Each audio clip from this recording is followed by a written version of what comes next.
Hello guys, welcome back to new video. Guys, सबसे पहले बता दूं कि मेरा नाम राजेंद्र कुमार है। मैं खुद एक जीटीएसबी पे में सिलेक्टेड हूं, तो जो भी आप लोगों को इन्फॉर्मेशन दूंगा बिल्कुल ऑथेंटिक होने वाली है।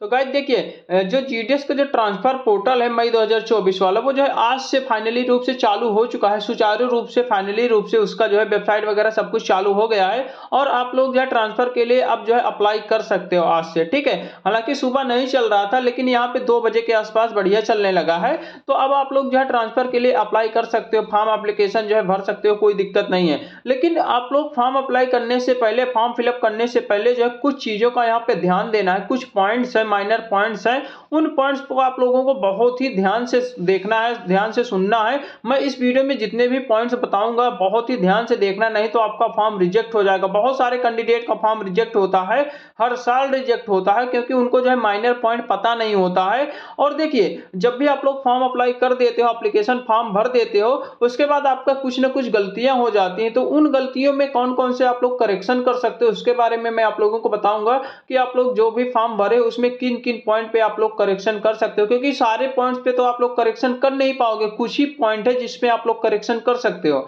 और देखिए, एक चीज और सबसे मोस्ट इंपॉर्टेंट 2 चीजें हैं। पहला तो ये है कि आपको सेम टीआरसीए पे अप्लाई करना है। दूसरा चीज ये है कि पोस्ट प्रेफरेंस जब आप लोग डालोगे तो उस समय आप लोगों को कौन से पॉइंट रखना है, ये सारी चीजें बहुत मोस्ट इंपॉर्टेंट है। आप लोग इतना जल्दीबाजी भाई बिल्कुल ना कीजिए। अभी जैसे कि आज ही ट्रांसफर पोर्टल ओपन हुआ है, तो आज ही जो है आप लोग जो है आज ही भरना शुरू कर दिए हो, तो आप लोग थोड़ा सा वेट कीजिए। मैंने आप लोगों को पुरानी वीडियोज में भी यही बताया था कि आपको जो है जिस दिन ट्रांसफर ओपन होगा उस दिन आपको नहीं भरना है, 1 से 2 दिन वेट करना है। 21 से ओपन हुआ है तो कम से कम 22-23 तक आपको वेट करना है। 22 तक तो मिनिमम वेट ही करना है, 23 से आप लोग भरिए। क्योंकि क्या होता है ना कि कभी मतलब हर साल यही होता है कि जैसे कि आप लोग फॉर्म अप्लाई करते हो, ठीक है, और अब जब भी आप लोग पोस्ट प्रेफरेंस डालने जाते हो तो उस समय वहां पे कम ही पोस्ट रहती हैं। और 2-3 दिन बाद क्या होता है कि वहां पे जो है अपडेट हो जाता है। अपडेट होने पर उसमें ढेर सारी पोस्टें देखने को मिल जाती हैं। तो आप लोग जो जिन पोस्टों पे आपको सिलेक्शन चाहिए वो सारी पोस्ट रहती ही नहीं है उस समय। कहने का मतलब ये है कि उस समय आपको कम पोस्ट दिखती है और बाद में पोस्ट अपडेट हो जाती है, यानी वैकेंसी अपडेट हो जाती है, तो आपको जो है नुकसान झेलना पड़ जाता है। तो इस चीज से, और एक चीज ये भी है कि जैसे कि कभी कभी ये होता है कि जब आप लोग पोस्ट प्रेफरेंस डालते हो तो उसमें सेम टीआरसीए नहीं भर पाता है, क्योंकि उसमें दिखाता नहीं है कि ये जो है ये वाली पोस्ट 10,000 वाली है, ये वाली पोस्ट 12,000 वाली है। यानी कि जो स्लैब होता है वो उसमें कभी कभी नहीं दिखाता है, तो उसमें आप लोग भर देते हो, बीपीएम हो तो बीपीएम में भर देते हो, लेकिन उसमें ये नहीं पता होता है कि 12,000 वाला बीपीएम है या फिर 14,500 वाला बीपीएम है, तो उसमें आपका फॉर्म रिजेक्ट हो जाता है। तो ये सारे माइनर पॉइंट है, तो पूरा हम लोग डिस्कस करेंगे, तो आप लोग पूरा वीडियो जरूर देखिएगा। और एक चीज देखिए, आप लोगों को ये बता देता हूं कि मैंने अपने यूट्यूब चैनल पे कल या परसों जो है एक वीडियो अपलोड किया था, ये वाला, जिसमें मैंने आपको स्टेप बाय स्टेप पूरा डिटेल से समझाने की कोशिश की है कि आपको जो है कहां पे कौन सी गलतियां नहीं करना है, स्टेप बाय स्टेप कैसे रजिस्ट्रेशन करना है, कैसे फॉर्म भरना है, सब कुछ मैंने आपको जो है वीडियो में बताया। तो ये वाली मेरी वीडियो आप लोग जरूर जाके देख लेना अगर आप लोग फॉर्म अप्लाई कर रहे हो। और एक चीज ये कि अगर आप लोग कहोगे तो मैं फिर से एक वीडियो बना दूंगा इस पर कि आप लोग step by step form apply कैसे करना है। मैं लाइव प्रूफ के साथ फॉर्म अप्लाई करके दिखा दूंगा आपके सामने। आप लोग कमेंट करना अगर वीडियो चाहिए, ठीक है। उसके बाद मैंने जो है रूल और गाइडलाइंस की रिकॉर्डिंग भी मैंने वीडियो बनाया, जिसमें मैंने पूरा रूल्स आप लोगों को बताया है कि ट्रांसफर के कौन कौन से रूल्स हैं, किन कारणों पे आपका फॉर्म रिजेक्ट हो जाएगा, ये सारा चीज मैंने बताया, ठीक है। तो इस पर हम लोग डिस्कस ये करेंगे प्रॉपर तरीके से। 2-3 चीजें मैं डिस्कस करूंगा, ज्यादा डिस्कस नहीं करूंगा, ठीक है। पहला चीज ये है कि आप लोग जब भी ट्रांसफर के लिए अप्लाई करते हो तो कौन कौन से माइनर पॉइंट यहाँ पे नहीं करना है। पहला यह है कि मोबाइल नंबर आप लोग सबसे पहले अपडेट करवा लीजिए। जिनका भी मोबाइल नंबर अपडेट नहीं है, जिनका 1 साल मान लो कंप्लीट हो गया है और वो ट्रांसफर लेना चाहते हैं और उनका मोबाइल नंबर और जो भी डिटेल है वो अपडेट नहीं है आपके डिवीजन के द्वारा, तो आप ट्रांसफर के लिए अप्लाई ही नहीं कर पाओगे। क्योंकि वहां पे जब आप लोग एम्प्लॉय आईडी डालोगे, पासवर्ड उसका जनरेट ही नहीं होगा, तो आपका जो है ट्रांसफर के लिए अप्लाई ही नहीं कर पाओगे। तो आपको सिंपली क्या करना है कि अपने डिवीजन में कांटेक्ट करना है कि हमको जो है ट्रांसफर लेना है और हमको जो है मोबाइल नंबर अपडेट करवाना है। अपने ओवरसीएल या फिर एफडीआई से आप लोग कहिएगा, या तो फिर अपने हेड ऑफिस चले जाइएगा, वहां पे आप लोगों को ये परफॉर्मा मिल जाएगा। इसमें आपको ये जनरल इंफॉर्मेशन यहाँ पे देना है, ठीक है। अब इसमें देखिए, ये इंफॉर्मेशन आपको देना पड़ेगा मोबाइल नंबर अपडेट करवाने के लिए। इसमें देख सकते हो आप लोग पहला है कि नेम ऑफ जीटीएस, जीटीएस का नाम यानी कि अपना नाम यहाँ पे डालना है। यहाँ पे डिग्नेशन आप एबीपीएम, बीपीएम या फिर जीडीएस, कहने का मतलब ये है कि आप किस पोस्ट पर हो, बीपीएम, एबीपीएम या फिर जीडीएस की, तो उसका यहाँ पे डालना है। ठीक है, ऑफिस वर्किंग, किस ऑफिस में आप लोग प्रॉपर वर्क कर रहे हो इस समय प्रेजेंट टाइम पे, तो उस ऑफिस का नाम डालना है। उसके बाद अपनी एम्प्लॉय आईडी यहाँ पे डालना है, अपना टीआरसीए और स्लैब डालना है। टीआरसीए देखिए, टीआरसीए 10,000 रुपए जिसका है वो 10,000 डालेगा, जिसका 12,000 पे है वो 12,000 डालेगा। तो जो भी आपका है वो अपना डाल देना है। ठीक है, उसके बाद डेट ऑफ बर्थ अपनी डालनी है। उसके बाद कम्युनिटी यानी कि आपकी क्या कौन सी कास्ट है, उस कास्ट को यहाँ पे डालना है। और आपका जो है सिलेक्टेड अंडर, कहने का मतलब आपका जो सिलेक्शन हुआ है वो किस कास्ट पर हुआ है, किस पोस्ट पर हुआ है, ये चीज मैंने पिछली वीडियो में बताया था पूरा डिटेल से। कहने का मतलब ये कम्युनिटी में आपका ओरिजिनल डाइट अपना जो है ओरिजिनल जो भी आपका कास्ट है उसको डालना है। मान लो कोई एससी है, उसके बाद सिलेक्टेड कैंडिडेट है, मान लो कि कोई भी एससी है, उसने जो है यूआर की सीट पर सिलेक्शन लिया है जीडीएस में, जब भी उसका सिलेक्शन हुआ है तो उसका यूआर पे सिलेक्शन हुआ है, तो वो यहाँ पे सिलेक्टेड अंडर में यूआर डालेगा। तो ये चीजें हैं। ठीक है, डेट ऑफ एंगेजमेंट का मतलब होता है कि जो है उस जो है कौन सी डेट पर उसने जो है ज्वाइन किया है। ठीक है, तो ज्वाइनिंग डेट यहाँ पे डालना है। उसके बाद मोबाइल नंबर, आधार नंबर, उसके बाद whether engage on consistent ground, yes या नो, कहने का मतलब ये है। इसमें देखिए, इसमें आप लोगों को बहुत सारा कंफ्यूजन है उसमें भी फॉर्म अप्लाई करते समय भी। तो इसमें देखिए ये करना है कि अगर आपने जो है अपने माता पिता के जगह पे अगर आप लोगों ने नौकरी पाया है, कहने का मतलब ये है कि अगर आप लोगों ने अनुकंपा नियुक्ति पाया है, अनुकंपा नियुक्ति बारे में आपको पता होगा, तो अगर आप लोगों ने जैसे कि माता पिता की डेथ हो जाती है उसके जगह पे अगर आप लोगों ने नौकरी पाया तब यहाँ पे यस करना है, बाकी आपको नो कर देना है सिंपली। ठीक है, ये चीज है। तो जिन्होंने अनुकंपा नियुक्ति पर भाग ली, मतलब उस पर जो है ज्वाइनिंग किया होगा, उनको पता होगा, तो वो लोग यस कर देंगे, बाकी सारे लोग नो कर देना है। उसके बाद वेदर बिलोंग पीडब्ल्यूडी, अगर पीडब्ल्यूडी से बिलोंग करते हो तो यस, बाकी नो कर देना है। Number of transfer already availed, कहने का मतलब ये अगर आप लोगों ने पहले से ट्रांसफर के लिए अप्लाई किया है, अगर ट्रांसफर लिया है तब आपको यहाँ पे जो है उस नंबर को डालना है, यानी आपने कितने बार ट्रांसफर लिया है, एक बार लिया है तो एक बार, दो बार लिया है तो दो बार, यहाँ पे नंबर डालना है। ईमेल आईडी अपना डाल के जो है इसको जो है प्रॉपर तरीके से अपने जो है डिवीजन में यहाँ पे पूरा डिटेल यहाँ पे भेज देना, अपना सिग्नेचर और डेट करके। ठीक है, ये अपने एफडीआई को या फिर मेल वर्चुअल को अपने दे देना, तो ये जो है मोबाइल नंबर अपडेट करवा देंगे। और ये काम बहुत फास्ट करना है आपको, क्योंकि डेट जो है निकल जाएगी और आपको को समझ में नहीं आएगा। ठीक है, यहाँ पे आप लोग देख भी सकते हो, यहाँ पे डेट लास्ट डेट 27 मई रखी गई है ऑनलाइन रजिस्ट्रेशन की। ठीक है, उसके बाद क्या है कि जब भी आपका 27 तक रजिस्ट्रेशन होगा उसके बाद 28 और 29 को मॉडिफिकेशन यानी कि करेक्शन की डेट रखी गई है। ये सारी चीजें हैं, ये तो हालांकि आपको सारी चीजें पता है पहले से। अब बात यहाँ पे ये करते हैं कि जो भी पॉइंट है उसके बारे में हम लोग जो है जान लेते हैं। सबसे पहले तो मैंने बता ही दिया कि मोबाइल नंबर कैसे अपडेट करवाना है, मैंने प्रोफार्मा भी दे दिया है, उसका आप लोग स्क्रीनशॉट लगा के उसको जो है भर के दे सकते हो, नहीं तो मेरे टेलीग्राम पे जुड़ जाना, वहां पे मैं जो है प्रोवाइड करवा दूंगा। सबसे पहले तो ये सबसे पहले 1 ईयर कंप्लीट है तभी आप लोग कर सकते हो, ये सारी चीजें पता है। ये पॉइंट भी आप लोगों को सारी चीजें पता है कि अगर आपके सारे ओरिजिनल डॉक्यूमेंट वेरीफाई नहीं हुए होंगे तब आपका ट्रांसफर नहीं होगा, ये भी चीज आप लोगों को पता होगा। ठीक है, ये हालांकि मैंने पिछले वीडियो में सारा चीज बताया था, ये भी मैंने पूरा बताया था। उसके बाद यहाँ पे ये कुछ पॉइंट्स मैंने अलग से लिखा है, तो इस पर मैं जो है आप लोगों को गौर करना है। ठीक है, सबसे पहला ये पॉइंट है कि सेम टीआरसीए पर ही आप लोगों को अप्लाई करना है। जब भी आप जो है फॉर्म मतलब कि ट्रांसफर के लिए फॉर्म अप्लाई करोगे, जो भी सर्कल मतलब चूज करोगे, पोस्ट प्रेफरेंस जब भी डालोगे तो उस समय आपको सेम टीआरसीए पर ही आपको जो है भरना है। अगर आप लोग अदर टीआरसीए पे भर दोगे तो आपका फॉर्म डिवीजन से ही रिजेक्ट कर दिया जाएगा। कहने का मतलब ये है कि अगर आप लोग 10,000 पे जो है ज्वाइन किए हो तो आपको 10,000 वाली पोस्ट ही मिलेगी। अगर आप लोग 12,000 पे ज्वाइन किए हो तो आपको 12,000 वाली ही पोस्ट मिलेगी। कहने का मतलब ये है, देखिए एक चीज ये है कि 12,000 का मतलब बीपीएम लेवल 1, 12,000 में एबीपीएम लेवल 2 भी होता है। तो इस प्रकार आप लोग अगर बीपीएम लेवल 1 के हो तो एबीपीएम लेवल 2 में आप लोग जा सकते हो, ट्रांसफर ले सकते हो, कोई दिक्कत नहीं। कहने का मतलब ये है कि आपका टीआरसीए सेम होना चाहिए तो आप लोग ट्रांसफर ले सकते हो, ये चीज जान लीजिएगा। टीआरसीए यहाँ पे बदला नहीं होना चाहिए, टीआरसीए सेम है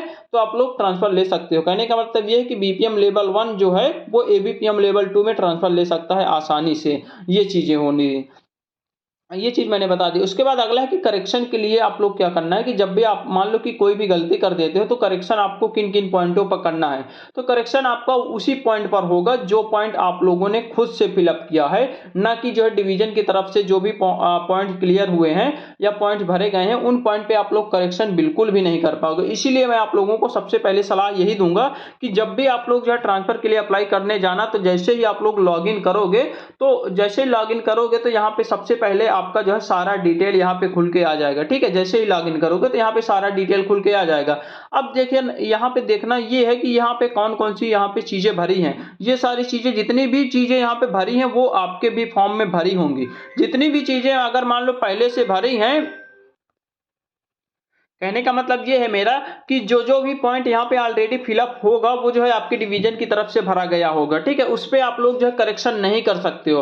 बाकी जो चीजें अपने से आप लोग भरोगे, फॉर्म अप्लाई करते समय जो चीज अपने से भरोगे उस पे आप लोग करेक्शन कर सकते हो। ये चीज आप लोग मोस्ट इंपॉर्टेंट बहुत ही ध्यान से रखना है। यहाँ पे क्या करना है कि जब भी आप लोग लॉग इन करना है तो उस समय आपको जो है यहाँ पे सारे पॉइंट्स को यहाँ पे देख लेना है कि कौन से पॉइंट हमारे सही है। अगर यहीं पे कुछ भी गलती अगर आप लोगों को दिख रही है, यहाँ पे जो जो भी पॉइंट्स यहाँ पे डिवीजन ने भरा है, होम डिवीजन जो जहां पर भी आपका सिलेक्शन हुआ होगा, जो जो पॉइंट्स उसने भरा है, अगर उस पे कोई भी अगर मिस्टेक है तो आपको जो है कुछ भी नहीं करना, सीधे के सीधे आपको अपने डिवीजन में कांटेक्ट करना है और वहीं सबसे पहले उस जो है आपका जो डाटा है उसी को करेक्ट करवा लेना है, तब आपको जो है अप्लाई करना है। अगर आप लोग ऐसा नहीं करोगे तब आपका फॉर्म रिजेक्ट हो जाएगा। ये चीज ध्यान देना है। ये बहुत माइनर पॉइंट है, इसीलिए मैंने सोचा कि आप लोगों को बता दें। अब देखिए यहाँ पे ये चीजें हैं कि यहाँ पे कौन कौन से पॉइंट यहाँ पे जो है ऑलरेडी आ जाएंगे लॉगिन करते समय। आपका एम्प्लॉय आईडी आ जाएगा, आपका नाम आ जाएगा, आपके बीओ का नाम आ जाएगा, आपके एसओ के नाम आ जाएगा, उसके बाद किस पद पर हो वो आ जाएगा। ठीक है, उसके बाद वर्किंग आवर आपको सेलेक्ट करना पड़ेगा। ठीक है, यहाँ पे कहने का मतलब ये है कि जो जो चीजें यहाँ पे दिख रही है ना वो आपकी आ जाएंगे, और जो चीजें यहाँ पे नहीं दिख रही है उसको आपको भरना है। और जो भी चीजें आप लोग अपने से भरोगे उसी पे आप लोग करेक्शन कर सकते हो। अपने से आप लोग जो भी मॉडिफिकेशन की जो डेट है उस डेट पे यानी 28-29 को आप लोग करेक्शन कर सकते हो। बाकी ये चीजें जो ऑटोमेटिक जो फिल हो जाएंगी इस पर आप करेक्शन नहीं कर सकते हो, आपके डिवीजन वाले करेक्शन कर सकते हैं। तो सबसे पहले यही ध्यान देना है कि अगर यहाँ पर कोई गलती आपको दिखती है, आपको ध्यान से देखना है। अगर कोई गलती दिखती है तो अपने डिवीजन में तुरंत कांटेक्ट करना है और तुरंत ये चीज सही करवाना है। ये चीज ध्यान देना। ठीक है, इसीलिए मैंने सोचा कि आपको जो है यहाँ पे सबसे पहले आप लोगों को मैं जो है इन पॉइंटों को क्लियर कर दूं ताकि आपका जो है कोई भी गलती ना हो। ये चीजें आप लोग ध्यान देना। तो ये चीजें मैंने करेक्शन वाला भी बता दिया और सेम टीआरसीए वाला भी बता दिया। अब देखिए यहाँ पे मैंने लिखा है कि लॉगिन करने के बाद अपना सारा डिटेल मिला लो, अगर कोई गलती है तो डिवीजन से संपर्क करें। वही चीज मैंने अभी आप लोगों को बता ही दिया है कि जब भी आप लोग लॉगिन करोगे अगर वहां पे कोई भी गलती आपको दिखाई देती है तो तुरंत आपको अपने होम डिवीजन पे जो है करना है। अभी यहाँ पे नोटिस भी आई हुई है, मैं आप लोगों को अभी दिखा भी दूंगा कि क्या क्या आया है। पोस्ट प्रेफरेंस वही डालना है जो सिलेक्शन लेना है, बाद में एक चांस खत्म। कहने का मतलब ये है कि अगर आपका देखिए पोस्ट प्रेफरेंस पर आप लोगों को बहुत ही फोकस करना है। वहीं आप लोग उतनी ही पोस्ट प्रेफरेंस डालें जितना आप बिल्कुल श्योर हो कि हमें अगर ये पोस्ट मिल जाएगी तब हम लोग ले ही लेंगे। बाद में दिक्कत ये हो जाती है कि मान लो आप लोगों ने 10 प्रेफरेंस डाल दिया है, 10 में से कोई भी प्रेफरेंस आपको मान लो कि 9वीं या 10वीं नंबर की मिल गई और वो जो पोस्ट है वो आपको पसंद नहीं है। फिर आप क्या करते हो कि वो जो है पोस्ट आप लोग नहीं लेना चाहते हो, आप जो है अपना जो है वो जो है रिफ्यूज कर देते हो, यानी कि आप जो है उस पोस्ट पर नहीं जाना चाहते हो। तो आपका जो एक चांस है ट्रांसफर का वो जो है खत्म हो जाएगा। ये चीजें हैं, तो ये चीज आप लोग बहुत ही ध्यान देना। आप लोग उतना ही पोस्ट प्रेफरेंस डालना जितना कि आपको जो है यहाँ पे जितना कि आपको सुटेबल लगती हो कि हाँ अगर हमारा यहाँ सिलेक्शन हो जाएगा, यहाँ पे ट्रांसफर हो जाएगा तो हम आसानी से जा सकते हैं, हम मना नहीं करेंगे। ये चीजें हैं, नहीं आपका ट्रांसफर का पोर्टल मतलब ट्रांसफर का जो चांस है वो जो है खत्म हो जाएगा। ये चीजें हैं, तो ये कुछ माइनर पॉइंट थे, तो मैंने सोचा कि आपको जो है पूरी तरीके से बताया जाए। तो इस पर आप लोगों को बहुत ही ध्यान से देखना है। ठीक है, और देखिए अगर आपको वीडियो चाहिए तो मैं आप लोगों को जो है फिर से वीडियो बना दूंगा। अब मैं सीधे आप लोगों को ले चलता हूं अपनी जो है यहाँ पे जो है रूल 3 की वेबसाइट पे, और आप लोगों को जो कुछ नोटिस है उसके बारे में आप लोगों को दिखा देता हूं। तो देखिए मैं आ चुका हूं यहाँ पे गूगल पे आप लोगों को प्रॉपर सर्च करना है कि जीडीएस रूल 3 ट्रांसफर। ऐसे सर्च करोगे तो इस पे क्लिक कर देना। ठीक है, इस पे आप लोग क्लिक करोगे तो आपके सामने नीचे आओगे, ये सबसे पहली वाली वेबसाइट पे आप लोगों को जाना है। ठीक है, जब भी आप लोगों को अप्लाई करना है तो यहीं से आप लोगों को ऐसे ही करना है जैसे मैं कर रहा हूँ। ठीक है, तो यहाँ पे सबसे पहली वाली वेबसाइट पे आप लोगों को क्लिक कर देना। ठीक है, यहाँ पे क्लिक करना है तो आप लोगों के सामने जो है डायरेक्टली आपका जो वेबसाइट है वहां पे आप लोग जो है पूरी तरीके से इस वेबसाइट पे आ जाओगे। ठीक है, यहाँ पे आप लोग आओगे तो यहाँ पे कुछ पॉइंट्स है, तो उस पॉइंट के बारे में यहाँ पे अपने जो है एम्प्लॉय आईडी डालना है, एम्प्लॉय आईडी और पासवर्ड डालना है। जब आप लोग एम्प्लॉय आईडी और पासवर्ड डालोगे तो आप लोगों के सामने कुछ पॉइंट्स खुल के आएंगे। उस पॉइंट को हम लोग जो है देख लेते हैं, क्योंकि वो पॉइंट्स आप लोगों के लिए बहुत मोस्ट इंपॉर्टेंट है। तो यहाँ पे देखिए आप लोगों के सामने जो है यहाँ पे होम पे जाओगे तो आप लोगों के सामने जो है कुछ यहाँ पे पॉइंट है। उस पॉइंट के बारे में हम लोग डिस्कस कर लेते हैं, जो कि हमारे ऑफिशियल वेबसाइट के पॉइंट है। यानी कि जब भी आप लोग लॉगिन करोगे तो वहीं पे आपको सबसे पहले पॉइंट देखने को मिलेगा। पहला पॉइंट ये है कि GDS make check the current working circle division office designation post slab and working hour before applying for rule 3। कहने का मतलब ये है कि आपको जो रूल 3 के अकॉर्डिंग यानी कि ट्रांसफर अप्लाई करने से पहले आप लोगों को कुछ पॉइंट यहाँ पे ध्यान देना है। आपको चेकआउट कौन कौन क्या क्या करना है कि वर्किंग सर्कल यानी कि किस सर्कल के आप लोग काम कर रहे हो, डिवीजन और जो है ऑफिस, यहाँ पे पद का नाम, उसके बाद पोस्ट स्लैब, वर्किंग आवर, ये सारी चीजें आपको चेकआउट कर लेना है। जो चीजें मैंने अभी आप लोगों को बताया कि लॉगिन करने से पहले आपको कौन कौन सी बातों पर ध्यान देना है, वही सारी पॉइंट यहाँ पे लिखे हुए हैं। ठीक है, तो ये कहने का मतलब ये है कि जब भी आप लोग लॉगिन करना, ट्रांसफर के लिए अप्लाई करने से पहले इन चीजों पर आप लोगों को फोकस करना है। अगर यहाँ पर भी कोई भी गलती है तो आपको क्या करना है कि आप अपने जो है डिवीजन ऑफिस पे कॉन्टैक्ट करना है। ठीक है, यहाँ पे दूसरे नंबर पर लिखा हुआ कि for any correction in the above mention detail GDS में contact the home division and update the same before applying. कहने का मतलब ये है कि अगर ये सारे पॉइंट पे अगर आप लोग देखोगे, अगर यहाँ पे कोई भी गलती आपकी पाई जाती है तो आपको क्या करना है कि अपने होम डिवीजन पे जहां पर आप लोग अभी काम कर रहे हो, जहां से अपना जो है मोबाइल नंबर अपडेट करवाया है, वहीं पे आप लोगों को सीधे कांटेक्ट करना है और वहां से जो है इसको जो है करेक्ट करवा लेना है। ठीक है, पहले ही करेक्ट करवा लेना है अप्लाई करने से पहले ही, नहीं तो बाद में आपको जो है दिक्कत हो जाएगी। उसके बाद तीसरा नंबर पॉइंट है कि applying for rule 3 with incorrect detail may lead to incorrect allowance and leaded to cancellation of the application and it will be treated as the one chance avail. कहने का मतलब ये है कि अगर आप जो है इन चीजों पे ध्यान नहीं दोगे और आप जो है रूल 3 के लिए अप्लाई कर देते हो और आपकी जो डिटेल है वो जो है इनकरेक्ट पाई जाती है, तो उसका क्या होगा कि उस चांस में उस केस में क्या होगा कि जो आपका जो है यहाँ पे जो चांस है, एक चांस जो है उसको खत्म कर दिया जाएगा, खत्म माना जाएगा। तो ये चीज आप लोग बहुत ही ध्यान से देखना, यहाँ पे सारा मतलब पूरी तरीके से यहाँ पे बता दिया गया है। इस पॉइंट पे आप लोग बिल्कुल ध्यान देना। कहने का मतलब ये है कि अगर आप जिन्हें जो है ये सारे पॉइंट पे आप लोगों ने ध्यान नहीं दिया और जल्दीबाजी में आप लोगों ने जो है फॉर्म भर दिया है और उस पर जो है इनकरेक्ट डिटेल हो गई है, तो बाद में आपका एक चांस खत्म माना जाएगा। तो ये चीज ध्यान देना। चौथा नंबर क्या है कि modification in GDS detail is not allowed when applied, hence GDS may ensure that the correctness of detail before applying. कहने का मतलब ये वही चीज है कि आप जो है मतलब अप्लाई करने से पहले आपका जो है किन किन पॉइंटों को आपको ध्यान में रखना है कि हम लोग जब भी मॉडिफिकेशन के लिए मतलब मॉडिफिकेशन कौन कौन सी चीजें पे कर सकते हो, तो उसको सबसे पहले आप लोग पहले ही ध्यान दे लीजिए कि वर्किंग हावर क्या है, वर्किंग सर्कल क्या है, डिवीजन क्या है, उसके बाद पद क्या है, पोस्ट लैब क्या है, वर्किंग हावर क्या है, ये सारी चीजें पहले से ध्यान दे लेना है।